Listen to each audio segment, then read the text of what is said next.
godina aadaa Oromoof YouTube irratti hojjechuudhaan dinqisifannaa guddaa kan argate Koket Entertainment.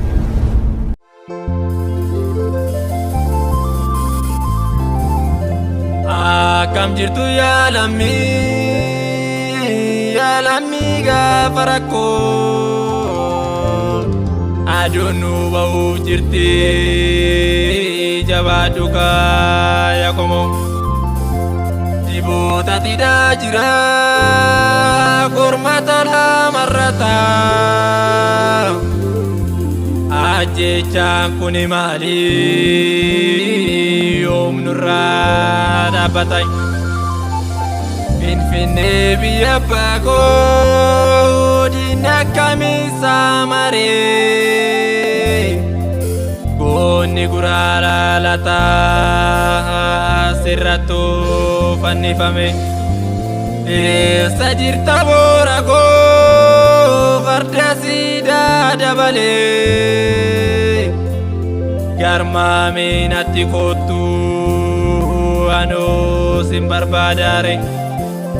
Minilik harreen dhufee maaf yaa beree farda koo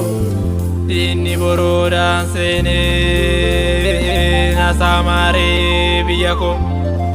kan harkaa farma muraa isa jalii jalan koo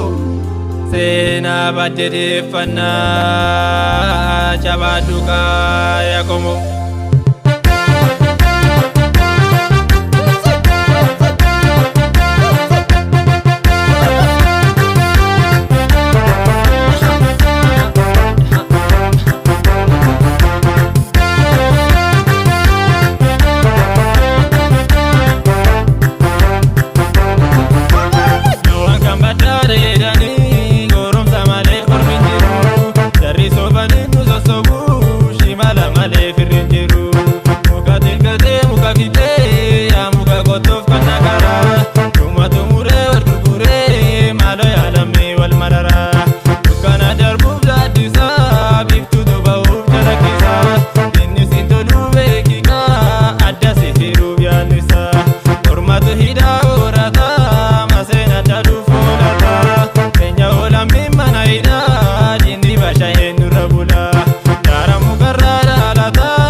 Corrada